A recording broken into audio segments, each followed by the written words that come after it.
오늘 우리에게 주신 하나님의 말씀은 사도행전 3장 12절 말씀입니다. 베드로가 이것을 보고 백성에게 말하되 이스라엘 사람들아, 이 일을 왜 놀랍게 여기느냐? 우리 개인의 권능과 경건으로 이 사람을 걷게 한 것처럼 왜 우리를 주목하느냐? 오늘 이 말씀에 많은 은혜 받으시기 바랍니다.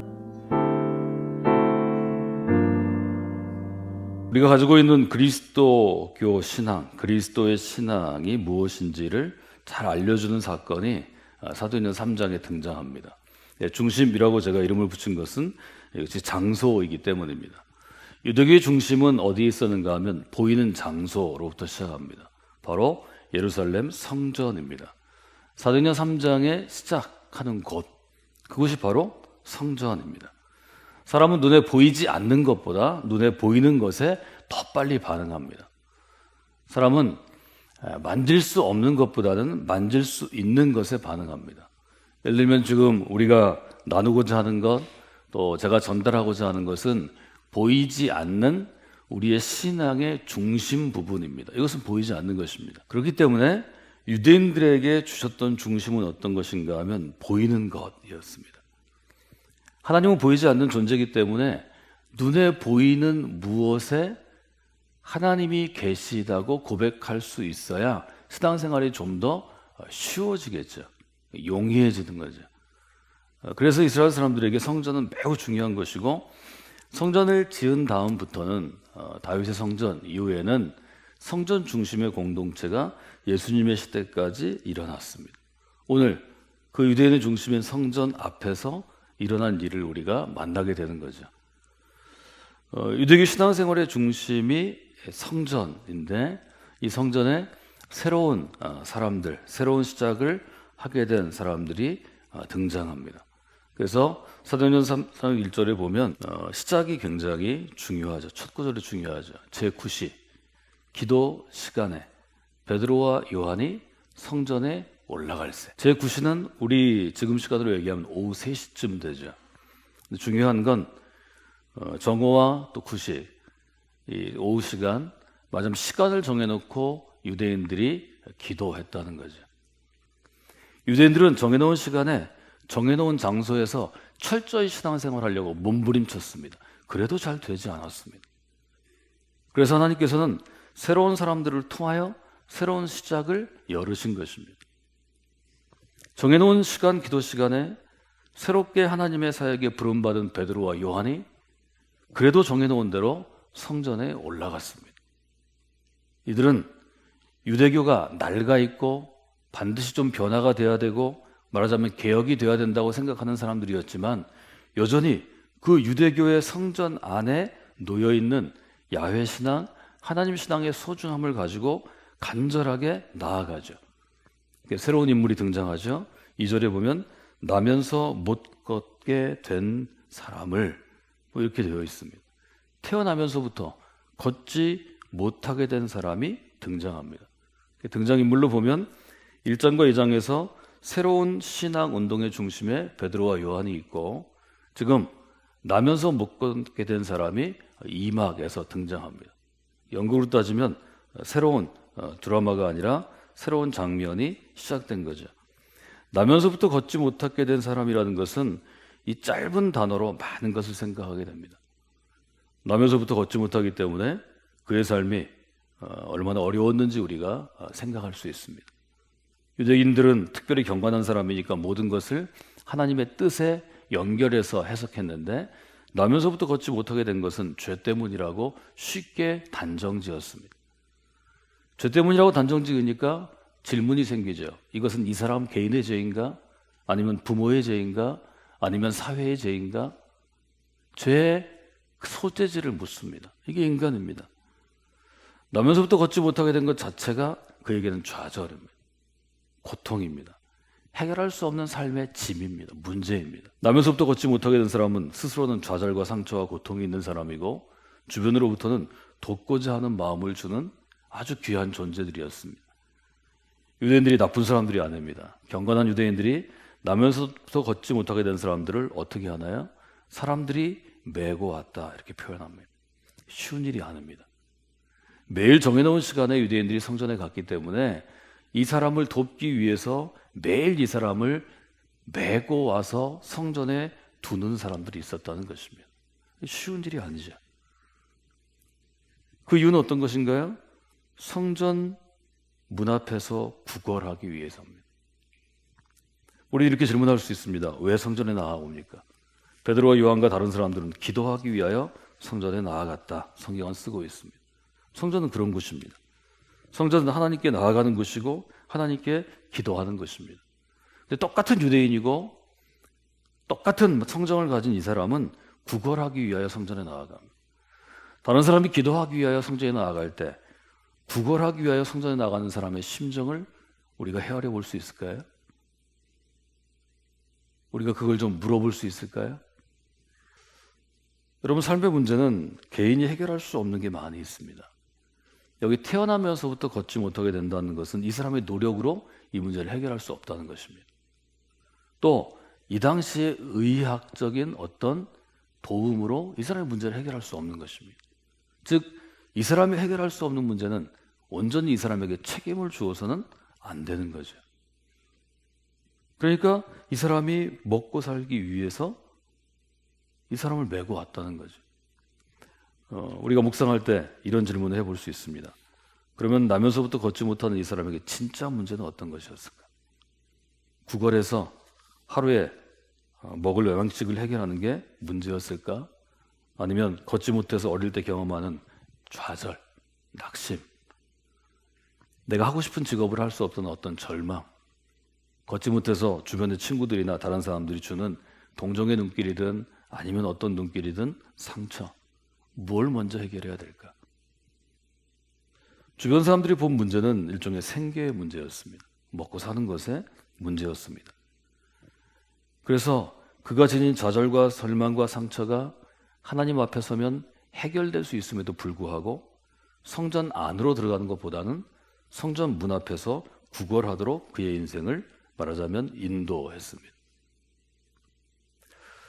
말하자면 유대교가 그 사회 가운데 태어난 삶의 문제를 지닌 사람에게 영적으로 해결책을 줄 수 없었다는 것입니다. 이 점은 우리가 잘 생각해 봐야 합니다. 근본적으로 하나님께서 이스라엘 사람들에게 성전을 주신 것은 이스라엘 사람들로 하여금 하나님의 자녀된 특권을 누리고 하나님의 자녀로서의 복된 삶을 살아가기 위한 것이었습니다. 근데 이 사람에게는 그리 복된 삶이 아니었을 것이라고 우리는 쉽게 추정할 수 있습니다. 유대인들에게 성전이 삶의 중심이 된 것은 첫째로 하나님이 계시는 곳이었기 때문입니다. 그래서 하나님을 만나러 나아갈 수 있는 곳이었기 때문입니다. 그래서 하나님은 하나님께 나아가는 방법으로 제사라는 종교적인 의식을 제정하셨습니다. 제사는 하나님께 나아가는 곳이고 하나님께 나의 죄를 고백하는 곳이고 하나님께 나의 죄를 사함받는 곳입니다. 이 거룩한 성전 앞에서 이 사람은 오늘 삶의 문제를 해결하기 위하여 성전 안으로 들어가지는 못하고 사람들의 발끝을 보며 그들이 주는 조그만 호의에 감사해야 되는 그러한 직업으로서의 성전 앞에 앉아있는 사람이 되고 있는 거지. 사도행전은 이것이 바로 유대교의 문제라고 아주 분명하게 지적합니다. 모든 복음서가 지적합니다. 건물로서의 성전은 그 자리에 있고 매일 수많은 사람들이 성전을 기도하기 위해 찾아오지만 그러나 성전이 존재하는 의미는 잊혀졌다는 것입니다. 여러분, 교회가 그럴 수 있습니다. 이 문제를 해결하기 위해서 예수 그리스도께서는 새로운 신앙 공동체, 교회 공동체로 지난 2000년간 사역해 오셨습니다. 교회가 지금은 큰 기관이 되었습니다. 그러나 그것이 그 사람이 지닌 삶의 근본적인 문제들을 해결해 줄 수는 없을 것입니다. 3절에 보면 새로운 사람으로 선택된 베드로와 요한이 성전에 들어가려 올라옵니다.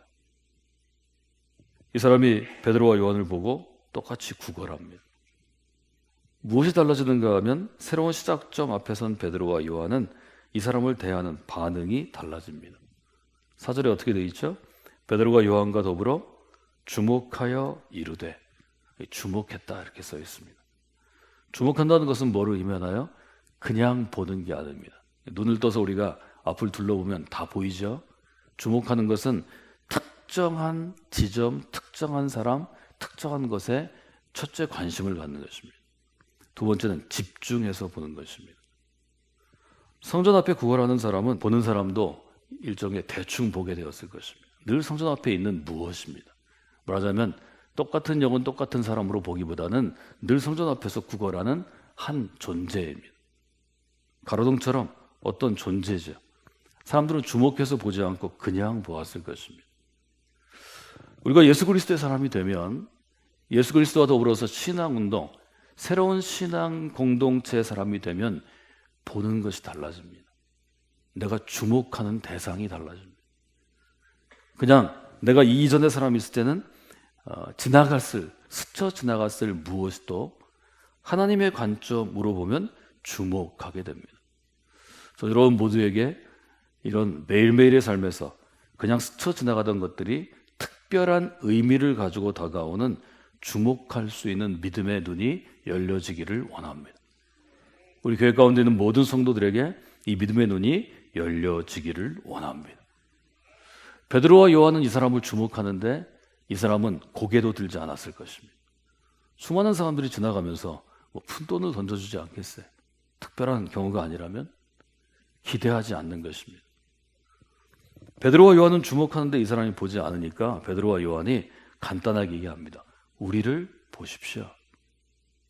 우리를 보라. 성경은 분명하게 얘기합니다. 믿음의 역사, 믿음의 기적은 언제 시작하나요? 눈을 들어 그리스도를 바라볼 때입니다. 눈을 들어 그리스도의 십자가에 내 눈을 주목할 때입니다. 교회 안에 있어도 많은 사람들이 하나님의 영광을 주목하지 않습니다. 그리스도의 십자가를 주목하지 않습니다. 눈을 들어 베드로와 요한의 눈을 봤을 때 나면서부터 지금까지 그냥 그대로 주어진 삶을 살던 이 사람이 얼마나 놀랐을까요? 한 사람의 눈을 똑바로 보는 건 쉬운 일이 아닙니다. 더구나 베드로와 요한처럼 지금 은혜를 받고 하나님의 영이 충만하게 임해 있는 정말 날성검처럼 살아있는 이 사람들의 눈은 아마 이 보는 이에 앉아있는 이에 일어나지 못한 이의 심장을 태웠을 것입니다. 영혼의 중심을 태워버렸을 것입니다. 저는 여러분 신앙생활하면서 눈이 살아있는 그리스도인 되시면 좋겠습니다. 그리스도인은 눈이 살아있어야 합니다. 그리스도의 십자가 정신으로 불타오르는 눈이 있어야 합니다. 그 눈이 사람을 깨어나게 합니다. 그것이 영적인 도전을 줍니다. 매일 성전 앞에 있었지만 매일 하나님을 만나는 사람들이 수천 명 오고 갔지만 그의 관심은 성전도 아니었고 하나님을 만나는 사람도 아니었고 내게 누가 얼마를 주는가였습니다. 그러나 베드로와 요한의 눈을 보는 순간 그는 깨달았을 것입니다. 내 인생의 문제가 여기에 있는 게 아니구나. 내가 성전문 앞에 좋은 몫을 잡아 자리에 앉고 하루에 얼마를 벌고 이게 아니구나. 내 인생의 근본적인 문제를 내가 좀 해결해야 되겠구나. 여러분 영적인 관심이 없는 사람들에게는 복음을 전해도 반응하지 않습니다. 여러분 성전이 유대인의 중심으로 작동하지 못할 때 그때 문제가 생깁니다. 이 새로운 시작, 새로운 신앙운동은 교회가 중심인 것입니다. 여러분 교회는 영적으로 도전하는 것입니다. 영적으로 관심 없는 사람이 관심을 갖도록 어떻게든 부딪히는 것입니다. 저는 오늘 여러분들이 그렇게 좀 기도해 주시면 좋겠습니다. 누구든지 우리 교회에 오면 성광교회에 오면 영적으로 깨어나기를 원합니다. 영적인 도전 앞에 서기를 원합니다. 이것은 너무 중요한 일입니다. 눈을 똑바로 봤을 때 그때 베드로와 요한은 그에게 영적으로 어떤 새로운 중심을 줍니까? 5절에 보면 이렇게 되어 있죠. 그가 그들에게서 무엇을 얻을까 하여 바라보거늘 베드로가 이르되 은과 금은 내게 없지만 내게 있는 이것을 너에게 주노니 나사렛 예수 그리스도의 이름으로 일어나 걸으라. 이 선언이 굉장히 중요한 이유는 어떤 것인가 하면 새로운 신앙운동의 중심은 눈에 보이는 성전이 아니라 눈에 보이지 않는 예수 그리스도라는 것입니다. 이것이 다른 점입니다. 하나님께서는 눈에 보이는 성전을 통해서 이스라엘 사람들을 하나님의 백성으로 세우기 위해서 오랜 시간 애쓰셨습니다. 눈에 보이는 성전이 잘 기능하지 않기 때문에 이제는 눈에 보이지 않는 예수 그리스도를 믿는 믿음으로, 예수 그리스도의 이름으로 이적을 행하십니다. 놀라운 변화가 이 사람한테 일어나죠. 오른손을 잡아 일으키니 발과 발목이 힘을 얻고 뛰어서서 걸으며 그들과 함께 성전으로 들어가면서 걷기도 하고 뛰기도 하며 하나님을 찬송하니 일어섰습니다. 더 중요한 것은 성전으로 들어갔습니다. 일어서서 처음으로 한 일은 무엇인가 하면 베드로와 요한이 그를 데리고 성전으로 들어간 것입니다. 매일 성전 문 앞에 있었지만 성전으로 들어가지 않던 영혼이 성전으로 들어가는 것입니다. 여러분이 할 일이 그 일입니다. 어떤 이유로든 교회 문까지 온 사람을 붙잡아서 교회 중심으로 데리고 들어오시는 것입니다. 그래서 하나님의 살아계심을 그들도 체험하게 하는 것입니다. 이것을 예수의 이름으로 행했다고 성경은 기록합니다. 11절에 보면 사람들이 놀랍니다. 나온 사람들이 베드로와 요한을 붙잡으니 모든 백성이 크게 놀라며 달려나아가 솔로몬의 행각이라 불리우는 행각에 모이거늘. 미묘한 차이가 있죠. 일어난 사람은 지금 삶의 문제가 해결되어서 너무 기뻐서 성전으로 뛰어 들어간 것이고, 그것을 보는 사람은 걷지 못하는 사람이 걸었기 때문에 보는 것입니다. 이게 좀 문제가 있죠. 그래서 오늘 제가 암송 구조로 잡은 12절이 등장합니다. 베드로가 이것을 보고 백성에게 말합니다. 뭐라고 말하죠? 이스라엘 사람들아, 이 일을 왜 놀랍게 여기느냐? 또 얘기합니다. 우리 개인의 능력과 경건함으로, 우리 개인의 능력과 신앙으로 이 사람을 걷게 한 것처럼 왜 우리를 주목하느냐? 예수의 이름으로 기적이 일어난 다음에 베드로와 요한이 강조하는 것은 이 기적의 근원이 하나님께 있기 때문에 우리를 주목하는 게 아니라 하나님을 주목해야 된다고 도전합니다. 그래서 건물로 지어진 성전이 중심이 되었던 유대교가 예수 그리스도께서 중심이 된 교회 공동체로, 우리가 종교적으로는 기독교라고 불리우는 큰 변화가 일어나는 것입니다. 새로운 시작을 하기 위해서는 새로운 중심을 세워야 합니다. 유대인들은 성전의 중심을 두고 지금도 성전의 중심을 두고 있습니다. 이 유대교의 아주 근본적인 핵심 교리입니다. 우리는 보이지 않는 교회, 교회의 머리 대신 그리스도 중심의 공동체입니다. 완전히 다른 새로운 공동체가 세워지게 되는 것입니다. 그래서 예수 그리스도께서 이 신앙운동, 지저스 무브먼트라고 불리우는 새로운 신앙운동의 중심이 되어주시는 것입니다. 저는 오늘 두 가지를 여러분과 함께 기도하기를 원합니다. 첫째는 성전 문 앞에 있던 나면서부터 걷지 못하게 된 이 사람처럼 누구든지 저희 교회 안에 여러분이 데리고 들어오든지 그 사람이 자발적으로 들어오면 저는 영적으로 도전받고 영적으로 깨어나고 새로워지는 믿음의 기적이 그 인생 가운데 있기를 소망합니다. 여러분 기도해 주시기를 원합니다. 할 수 있으면 성전 문 앞에 있거나 왔다 갔다 하는 사람들이 진짜 그리스도인으로 되는 그 인생의 신앙의 터닝 포인트가 우리 교회에서 진짜 신앙생활을 하면서부터 시작되기를 원합니다.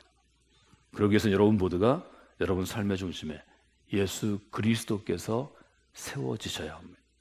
우리는 예수 중심의 삶을 살아가는 사람입니다. 우리가 교회다운 교회를 만들기 위해서는 예수 그리스도 중심의 교회를 세워야 합니다. 이것이 우리가 해야 될 일이기 때문입니다. 그때에만 하나님께서 그리스도를 통해서 이 땅 가운데 이루시기 원했던 일들을 저희가 감당할 수 있습니다. 여러분 예수 그리스도의 이름으로 일어나는 귀한 역사가 우리 가운데 있기를 원합니다.